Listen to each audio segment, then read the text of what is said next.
Hi, boys and girls. For social studies, we are going to continue by learning about Africa and more specifically about colonialism and how colonialism affected Africa in terms of their development as a sovereign nation or an independent nation, and how the struggles that they went through to gain their own independence from the colonialists, which were the Europeans. And then later on, we'll look at how Africa needs to learn to work together in order for them to have a better future, in order for them to progress. The way it will work is I will read from the book as I show you the image. We'll stop and discuss some of the things that we read. Then there will be some questions to check that you are understanding, comprehending what we're reading. And then finally, there is one little assignment at the very end to show that you've actually understood and that you can place yourself in that time period. Okay, so let's start. The first European settlers sailed to East and Southern Africa in the late 1400s. The Portuguese explorers were some of the first to round the southern tip of Africa in search of a new route to India, and they would go there for spices, which was a huge market at that time. In this image, you see the European settlers from the Netherlands. They were Dutch, and here they are meeting. They have a first encounter with the Khoisan people in southern Africa.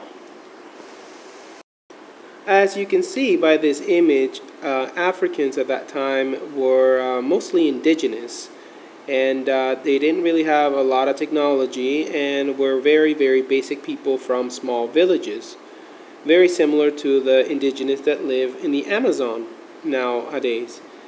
And as you can see by the image as well, the Europeans were dressed and they brought tools as well as guns. And if you look at the flag, they also brought their nation. They brought their government and sense of their country. They brought their country along with them as well. I'm trying to say this in the simplest words so that you understand. But what this image represents is the beginning of colonialism. In this paragraph, we're going to act out what a situation might have been like when the first settlers were arriving to the coast of southern regions of Africa. Not the country South Africa, but I mean the southern regions. So it could be Namibia, it could be Mozambique, it could be Madagascar for that matter. But it was this is a story of what could have happened from colonies to countries.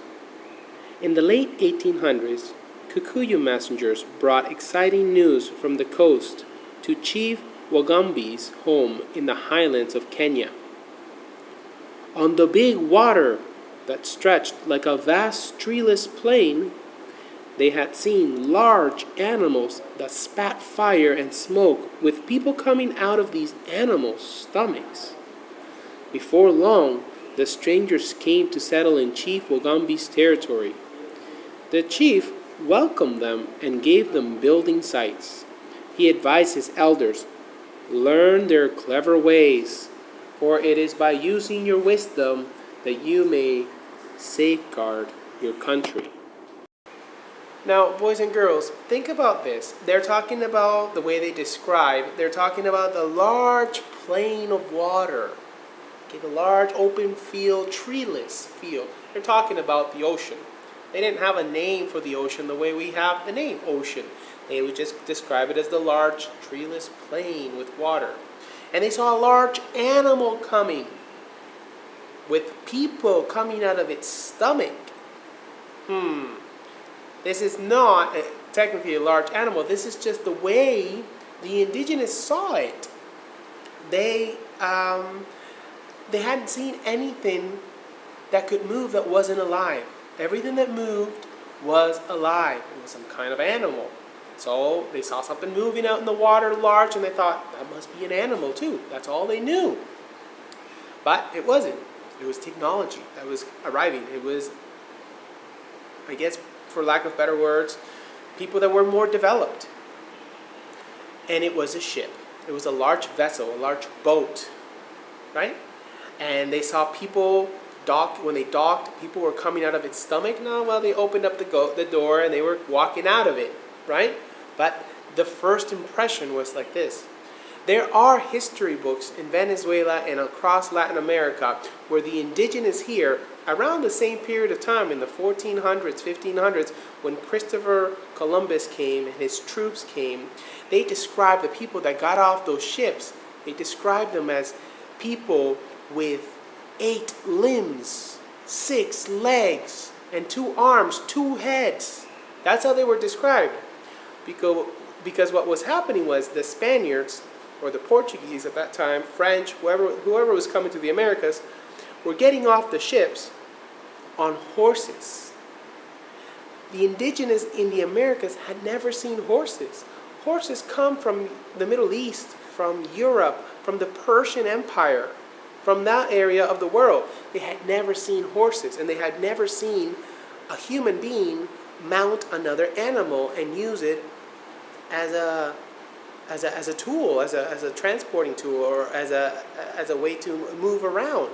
So they when they saw it, they thought it was a beast. They actually got scared and they thought, wow, look at this amazing new animal we've never seen with 2 heads and 8 limbs. So it's interesting to see what they really didn't know, and it goes to show how innocent, how naive, and how unprepared they truly were for what was coming, what the colonialists were bringing. And hence, the colonialists were able to take over very fast, simply because they just had more technology. They were more developed, and in some ways, they were smarter. Europe divides Africa. So at this point, we're going to read about how many of the European countries, such as the French, the British, some of the Spanish in the northern region of Africa, the Portuguese, the German, the Dutch, all came down and divided and broke up Africa and claimed it as their own land. Now remember, that's like me coming into your home and telling you, this is my living room now, and that is my kitchen. Okay? Now, I control your TV, I can lay on the couch all I want, I can eat all the food from the fridge, it's all mine. How would you feel about that? Keep that in mind as we read. Okay, starting now. Europe divides Africa. In the early 1800s, Britain had the world's most powerful navy. Britain was building a huge empire on which people said the sun never set. What does that mean, the sun never set? An empire so large.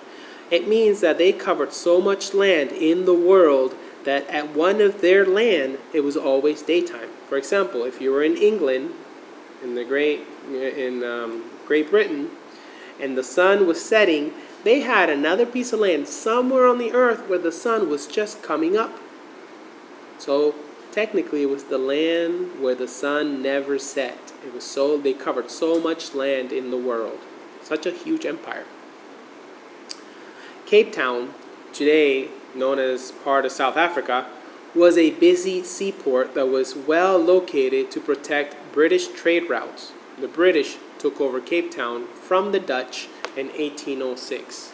Now remember, one main trade route, it was that Southern Africa, that area, connected the Middle East, Asia, and Europe.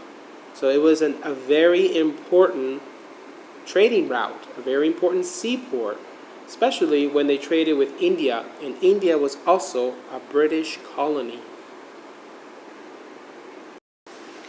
British settlers soon followed. They came into conflict with the Afrikaners, who did not want English to be the official language and who disagreed with British laws. In 1834, so about 28 years later, many of the Afrikaners moved in a great trek, or a trip, inland to areas north and east of the Cape. Now, these were lands that were not so favored by the Afrikaners because they wanted to be near the coast. Remember, the coast offers ways to transport via boat, or offers fish and different types of food. It's a different landscape. Also near the water was also flat land where they could grow crops. Now they're being pushed inland to possibly drier lands and mountains. Here is a map of how Europe broke up South and Eastern Africa.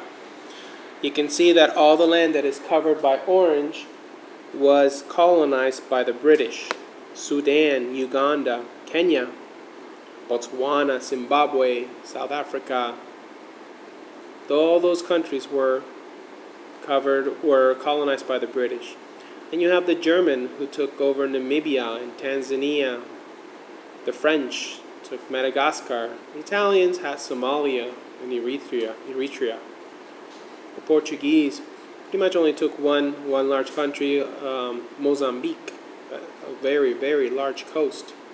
The only country that was able to remain or keep its independence was Ethiopia. And Ethiopia is actually, here's an interesting fact, is one of the oldest countries in the world. Or I should say one of the oldest civilizations of the world, not necessarily a country. So the Afrikaners were forced to move inland further in what is known as the Great Trek. Many of these Afrikaners were the Boers. I'll continue reading. Crossing the Drakensberg Mountains, the Boers enter the land of the Zulu people. The Boers and the Zulu fought many battles over the land. In the end, the Boers pushed the Zulu and other African kingdoms onto less desirable mountainous land. These were lands that were not really wanted by people because they were hard to grow anything on them. When diamonds were discovered in 1867 and gold in 1885, European interest in southern Africa soared, meaning it spiked. People wanted to come to Africa to get diamonds and get gold. These minerals were found on the land they claimed by the Boers and by the Swana and other African people. The British, however, quickly added these lands to their Cape Colony. British companies paid for the deep mines that were needed to dig out the newfound wealth. They grew rich from the profits. In 1899, so now we're talking about over 60 years later, a bitter war broke out between the British and the Boers. They fought for the rights to the gold-rich land beyond the Vaal River, an area known as the Transvaal. The war finally ended in a British victory, so the British won, in 1902. In 1910, lands claimed by the Boers and the British were joined to form the Unions of South Africa, a British colony. So the British practically took over completely, and they were taking all the diamonds and all the gold off the land and making the British Empire more rich, while the Boers and the Zulu were subordinate to that. They were not really making what they could have been making, and some were making no wealth at all from what was on their land. Not all the Europeans who came to East and Southern Africa came for business. During the 1800s, explorers and missionaries are people that come around telling people or telling people the story of the Bible. So, and trying to see if they can convert people into Catholicism or Christianity.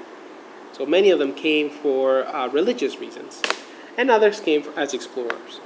They came from several European countries, and they went farther inland than earlier Europeans had gone. There, they found lakes and mountains, fertile soil, and pleasant highland climate.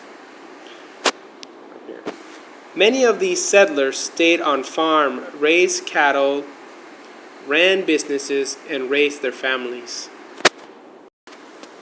Thousands of British people moved to the highlands of Kenya, to what is now Zimbabwe,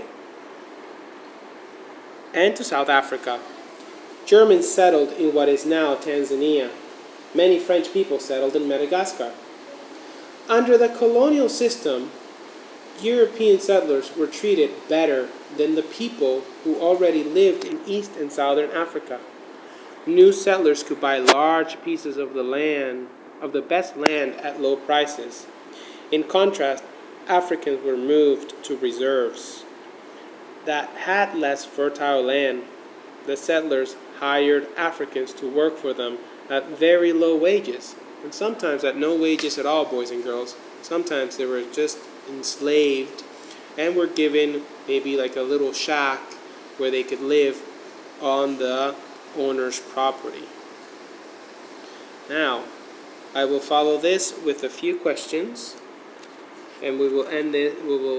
This will be today's social studies lesson. I will continue with another lesson tomorrow. There are a few more pages we need to get through, but please answer the following questions.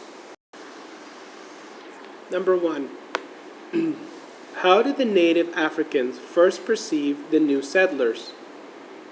What were their first impressions? Number 2. Who had the world's most powerful navy in the 1800s? How do you think this had an impact on how Africa was colonized? Number 3. What is the Great Trek? Number 4. How were the Zulu people affected by colonialism? 5. How long did the war last between the Boers and the British? Who won, and why do you think they won? Now, for this one, where I ask why do you think they won, I want you to reflect on the very first picture that we saw in this video, and how we saw the Dutch and the first encounter with the native Africans. What did the Dutch have with them? Remember, this might have helped them. 6. Besides business, why did the Europeans come to southern parts of Africa? 7. Under the colonial system, how are the European settlers treated?